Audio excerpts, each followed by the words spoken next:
Hi, friends. Welcome back to our study of the book of Matthew. We are in Matthew chapter 2 today. So we are going to start with the visit of the wise men, verse 1, chapter 2.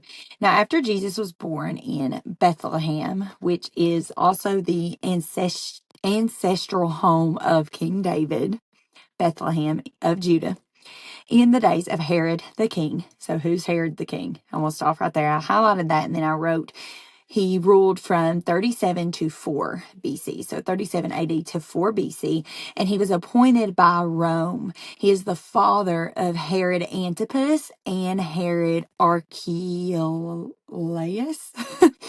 and he was called the King of the Jews. He was called King of the Jews, okay? So he also was responsible for the slaughter of the innocents. He was responsible for killing his own wife and sons, and he was also known as Herod the Great because he did all kinds of architectural things, buildings, big buildings. He did updates to the temple actually and made it this big miraculous place.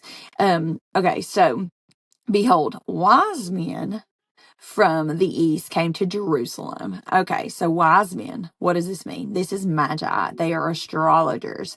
They are not of Israel. They are Gentile people. So they came from the east and they came to Jerusalem and they were saying, where is he who has been born King of the Jews? For we saw his star when it rose and have come to worship him. So the east, they came from the east. It's likely that these people or their ancestors were with the Jews during the Gentile or the exile, centuries before that they were in the exile of Babylon and Assyria.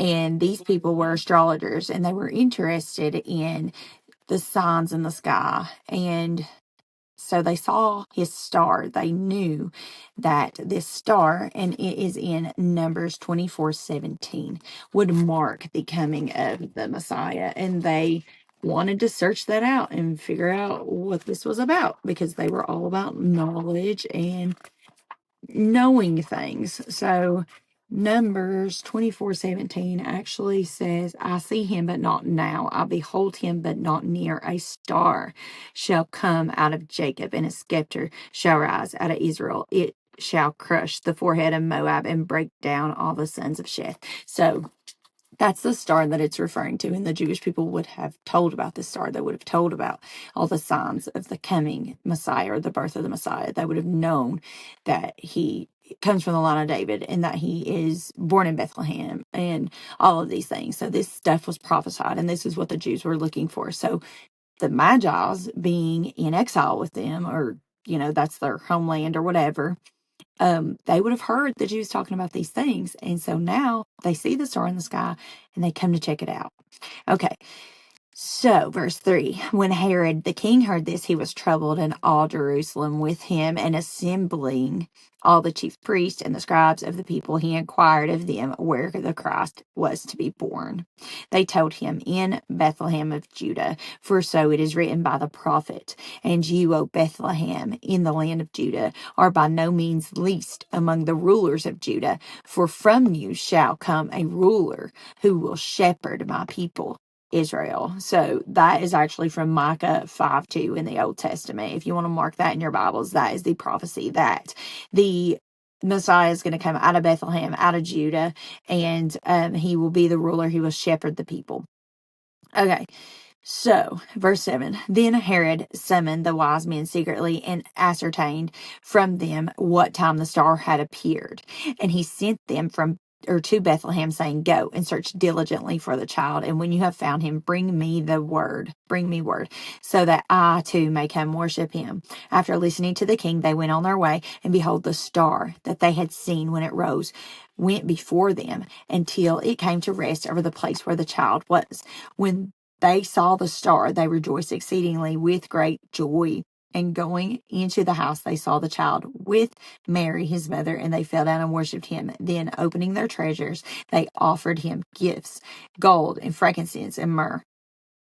And being warned in a dream not to return to Herod, they departed to their own country by another way. So they didn't go back to Herod, because Herod's intentions were not to come and worship the King of the Jews. Herod's intentions was to kill the King of the Jews, because he was King of the Jews. If he's going to kill his own wife and his sons to keep his throne, he's going to kill a little baby that is the promised Messiah. And people are thinking that he is the king. So he is not getting his kingship taken away from him. So he's not going to worship Jesus. He's wanting to kill him. So the Magi were actually warned in a dream, do not go back to Herod. Do not go back and tell him where the child is. You are going to go another way. So the gifts of gold, frankincense, and myrrh. I wrote in my Bible that gold means royalty. So it symbolizes the royalty of Jesus as king. The frankincense is the divinity. It is the godship. It is the lordship of Jesus as our God. He is divine. And myrrh is actually a symbol of death. So our royal king, our divine God in Jesus, is going to suffer a death for his people. Those are what the gifts mean. Okay, so moving on, we're going to talk about the flight to Egypt here. So, verse 13, now when they had departed, behold, an angel of the Lord appeared to Joseph in a dream and said, rise, take the child and his mother and flee to Egypt and remain there until I tell you. For Herod is about to search for the child to destroy him. And he rose and took the child and his mother by night and departed to Egypt and remained there until the death of Herod. This was to fulfill the prophecy that the Lord spoke by the prophet, out of Egypt I called my son. So yes, that does refer to Israel, as Israel was called out of Egypt, and Israel is God's child and referred to as God's son. It also refers to Jesus, because Jesus went to Egypt to escape King Herod, and he ends up calling him back out of Egypt soon. So that is in Hosea 11:1, if you want to go look that up in the Old Testament. All right, a little bit here left. So Herod kills the children. This is the next section, and it is verse 16. And it says, then Herod, when he saw that he had been tricked by the wise men, became furious and sent and killed all the male children in Bethlehem and in all that region who were 2 years old or under. So by the showing up of the star, they knew that it had been within about 2 years that the birth of the Messiah had happened. So Jesus was actually about 2 probably when the Magi went and found him. So anyway, Herod ends up killing all of the baby boys 2 and under, according to the time that he had ascertained by the wise men.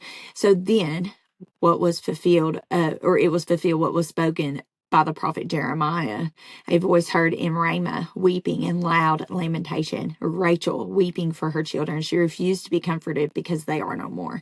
So that is in Jeremiah 31:15. That is a fulfilling of the prophecy spoken by Jeremiah. And it's talking about this slaughter of the innocents. And I know, like, there's a lot of speculation. There's a lot of people that say, if, like, all these baby boys are killed, why isn't that talked about more? Why does history not refer to this slaughtering of the innocents? Like, what is going on? So Bethlehem's population wasn't very large. There was maybe a dozen, 12 kids that were murdered. So this would not have been recorded in history as a big slaughter of innocent children, because there were 12. And it's not like, even one baby dying in that manner is just horrible. But that's just not something that they would have recorded, because like evil people reigned all the time. They went around killing people, masses and masses and masses of people. So these 12 people, 12 babies being killed, would not have been recorded, if that makes sense.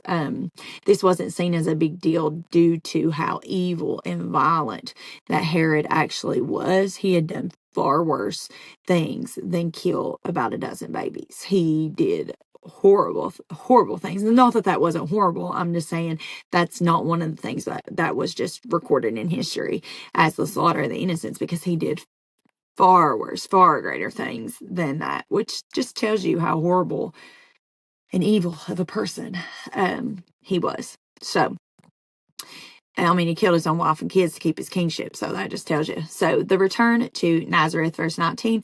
But when Herod died, behold, an angel of the Lord appeared to Joseph in a dream in Egypt. And he said, Rise, take the child and his mother and go to the land of Israel, for those who sought the child's life are dead. And he rose and took the child and his mother and went to the land of Israel. But when he had heard that Archelaus was reigning over Judah in the place of his father Herod, he was afraid to go there. And being warned in a dream, he withdrew to the district of Galilee. And he went and lived in the city called Nazareth. So what was spoken by the prophets might be fulfilled, that he would be called a Nazarene. So Nazareth, it was actually the hometown of Mary and Joseph anyway. So they went back to their hometown in Nazareth, when they came out of Egypt. So that is all I have for today. I do believe I'm trying to look over all my notes. When I first started, this is when I first started like studying in my Bible, so all my notes are kind of everywhere. So you'll have to forgive me in these, this first couple books maybe that we do on here won't be as organized, but I'm trying to get there, trying to figure out a way to do it. But so yeah, that is chapter 2 of Matthew in a nutshell. In a nutshell. And there's so much more that we could unpack, so much more history that we could look into, but that's just what I looked up there. So I hope this helps you understand it better, and I will see you in the next one.